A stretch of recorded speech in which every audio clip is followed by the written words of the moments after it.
Our sponsors at Bryant Stratton are here to explore the career transition from practitioner to educator. And here with more details about it are Christian and Karen. Thanks so much for coming in, you two. Thanks for having us. Thank you for having us. Of course. Well, I'll start by asking about Bryant Stratton's college philosophy when it comes to hiring practitioners as educators and why you think this is an important approach. Definitely. So we're looking for folks that have master's degrees or terminal degrees. We're looking for individuals who may come out of the liberal arts, so master's in communications, English, math, etc. But we're also looking for folks who come in with MBAs or people who, like Karen, have master's degrees in nursing, doctoral degrees. And our philosophy is, in addition to our wonderful full-time faculty, we want to bring in part-time faculty members who are industry professionals that can help to bring some real-life, current, contemporary experiences into the classroom and prepare our students for their future careers. Yeah.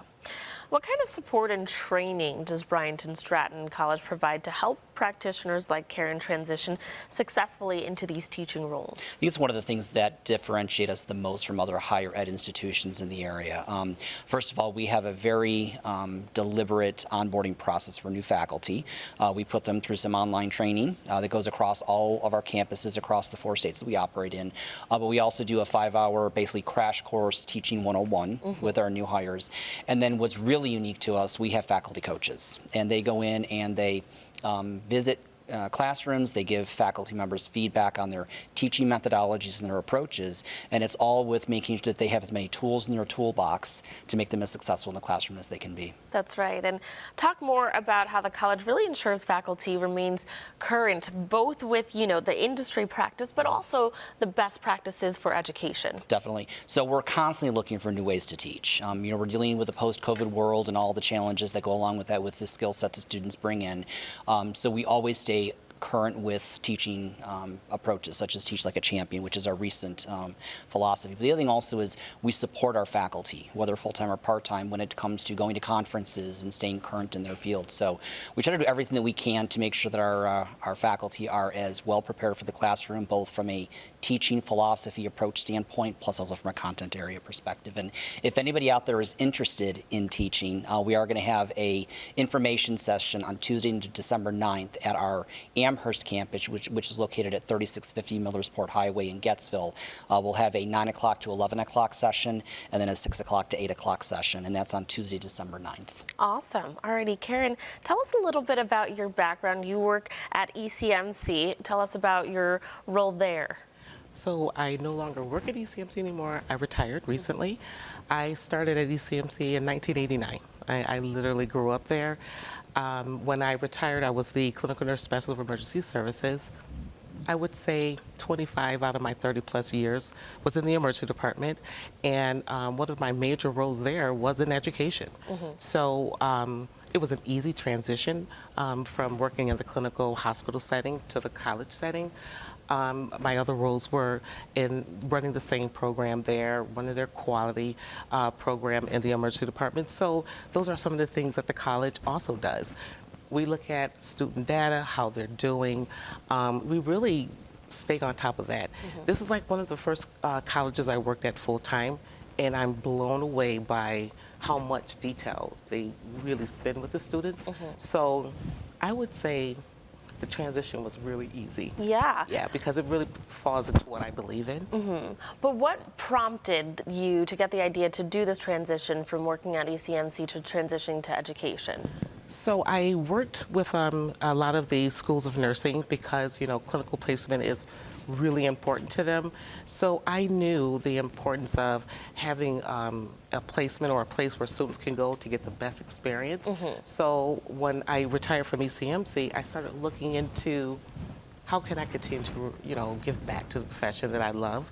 And Bryant Stratton really gave me that opportunity. Great, alrighty. Let's talk about how your hands-on experience at ECMC influenced the ways you approach teaching and mentoring the students at Bryant Stratton. So I really believe that the future nurses really have to have reality. Yes. It really has to be based on what's happening right now, right here, right now. And so I'm not that far removed from the clinical setting, so I bring a fresh perspective and to say, I still know what best practice is. I still go back and teach some of the courses at ECMC. So, I will always love ECMC. I grew up there. It really paved the way for me to where I am now. A lot of my colleagues, they still practice, so they are also current. A lot of my colleagues are nurse practitioners, and they still have a patient population, so they also know patient care. Right. They know regulatory, so they are really very current in what they do. Let's talk about how Bryant Stratton College's BSN program prepares students for the realities of working in facilities like ECMC. So it's well-rounded, and it is based on, the principles of all higher education for nursing programs. It's management of care, it's patient safety, it's regulatory, it's leadership. So I think that the professors and the teachers that we have there all bring those different unique aspects to the program, and it just keeps us all current. What would you say to other healthcare professionals that might be watching right now who might consider a similar career move into education? Well, they can still maybe practice at their hospital or what they're currently doing. It could be part-time, adjunct. It's flexibility for sure. I think that extra money, Yeah, that always helps. extra money. So having a passion for education and learning and continuing to learn ourselves is the key. Yeah. You've given us great information here. It sounds like such a great and comprehensive program. It makes sense to have people that are really in this field coming back and giving that real-time knowledge to the students. And viewers, if you're interested in making this transition from practitioner to educator, you can attend the faculty information session on Tuesday, November 9th at our sponsors at Bryant Stratton College's Amherst campus. Thanks again for coming in. Thanks for having us. Thank you.